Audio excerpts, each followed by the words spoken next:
ஓம் நமோ நாராயணாய. திருப்பாவை பாசுரங்களை தொடர்ந்து அனுபவித்துக் கொண்டிருக்கிறோம். திருப்பாவையில் பல பாடல்கள் உரையாடல்கள் போல அமைந்திருக்கின்றன. அதிலும் இந்த 10 பாசுரங்களும் மற்ற கோபியர் தூங்கிக் கொண்டிருப்பவரை பள்ளி எழுப்பும் பாசுரங்கள் அனைத்துமே உரையாடல் போல, வெளியிருந்து கேள்வி கேட்பது போலவும், உள்ளிருந்து பதில் சொல்லுவது போலவும், அல்லது உள்ளிருந்து கேள்வி கேட்பது போலவும், வெளியிருந்து பதில் சொல்லுவது போலவுமே அமைந்திருக்கின்றன. சில வெளிப்படையாக அமைந்திருக்கின்றன, சில வியாக்கியான கர்த்தாக்கள் மூலம் நமக்கு தெரிய வருகிறது. அந்த வரிசையிலே இன்றைக்கு தூமணி மாடத்து என்று சொல்ல ஆரம்பிக்கக்கூடிய 9வது பாசுரத்தை பார்க்கலாம். தூமணி மாடத்து சுற்றும் விளக்கு எரிய தூபம் கமல துயில் அணை மேல் கண் வளரும் மாமான் மகளே மணிக்கதவம் தாழ்திரவாய். மாமீர் அவளை எழுப்பீரோ, உம்மகள்தான் ஊமையோ, அன்றிச் செவிடோ அனந்தலோ, ஏமப்பெருந்துயில் மந்திரப்பட்டாளோ, மாமாயன் மாதவன் வைகுந்தன் என்றென்று நாமும் பலவும் நவின்று ஏலோர் எம்பாவாய் என்பதுதான் இந்த பாசுரம். இதனுடைய நேரடி பொருள், மாசற்ற தூய்மையான மாணிக்கங்கள் பதிக்கப்பெற்ற மாளிகையிலே எங்கும் விளக்கு எரிய, அகிர்புகையின் நறுமணம் தவழ, படுக்கையில் தூங்கும் மாமன் மகளே மாணிக்க கதவின் தாழ்பாலை திறந்து விடு. அவள் ஏதும் கண்டு கொள்ளாமல் உறங்கிக் கொண்டிருக்க அவள் தாயிடம் முறையிடுகின்றனர். மாமீர், உம்மகளை எழுப்புவீர்களா? அவள் ஊமையா அல்லது செவிடா? அன்றி சோம்பலிலே மயங்கி தூங்குகிறாளா? அல்லது மந்திரத்தில் கட்டுப்படுத்தப்பட்டு கிடக்கிறாளோ? மாமாயன் மாதவன் வைகுந்தன் என்று பகவானின் நாமங்கள் பலவற்றையும் வாயார கூறுகிறோம். இதை உம்மகள் உணரமாட்டாளா என்று கேட்கின்றனர் கோபியர். தூமணி மாடம் என்று சொன்னது தூய்மையான குற்றமற்ற ரத்தினங்களை கொண்டு கட்டப்பட்ட ஒரு மாளிகை. இங்கே ஒரு அழகான விளக்கத்தை காணலாம். பண்டைய காலத்திலே அரசர்கள் தமது தேவிமார்களின், அரசிகளின் அந்தப்புற கட்டிடங்களை அமைக்க சிறந்த மாணிக்க கற்களை கொண்டு வருவார்களாம்.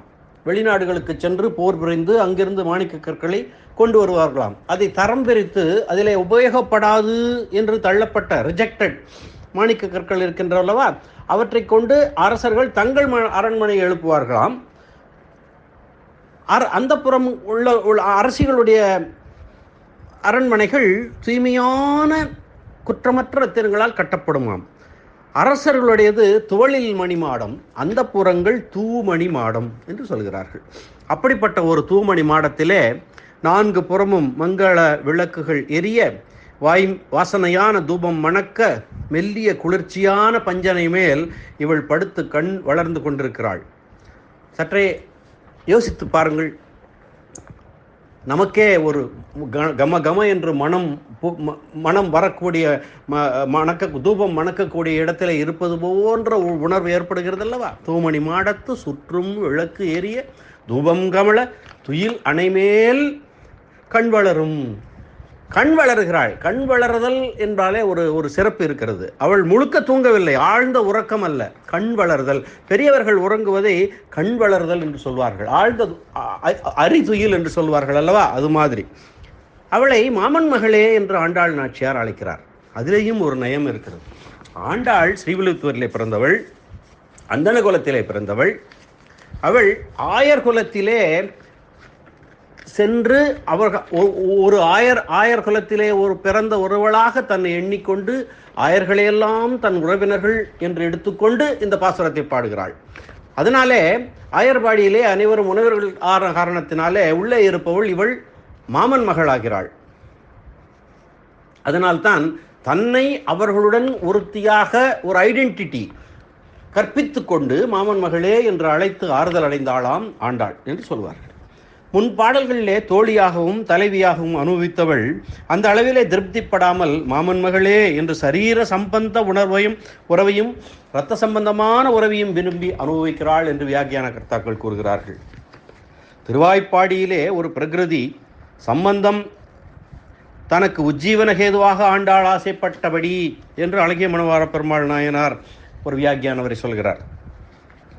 அந்த மாமன் மகளை மணிக்கதவம் திறந்து வா என்று அழைக்கிறார்கள். ஆனால் அவள் அதை கண்டுகொள்ளவே இல்லை. ஒரு பதிலும் சொல்லவில்லை. அப்பொழுது மாமனின் மனைவி தோழியின் தாய் கண்ணில் படுகிறாள். அவரிடம் முறையிடுகிறார்கள். ஏனம்மா, நீங்களாவது எழுப்பக்கூடாதா? அவள் என்ன ஊமையா? நாங்கள் இவ்வளவு கேட்டுக்கொண்டிருக்கிறோம், செவிடா? பதிலே சொல்ல மாட்டேன் என்கிறாளே. அல்லது செவிட்டூமையா?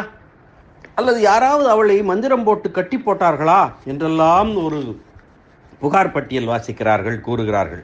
அது மட்டுமில்ல, நாங்கள் மாமாயன், மாதவன், வைகுந்தன் என்றெல்லாம் அவனுடைய பல நாமங்களை பாடி பரவுகின்றோமே, அது அவள் காதில் விழவில்லை இல்லையா? நீங்களாவது அந்த திருநாமங்களை அவளிடம் சொல்லி எழுப்புங்களேன் என்றும் கடைசி வரைக்கும் பொருள் சொல்லலாம். இந்த அளவில் இந்த பாசுரத்தை நிறைவு செய்து மீண்டும் நாளை சந்திப்போம். நன்றி, வணக்கம். ஸ்ரீனிவாச வெங்கடேச ராமானுஜதாசன். நன்றி.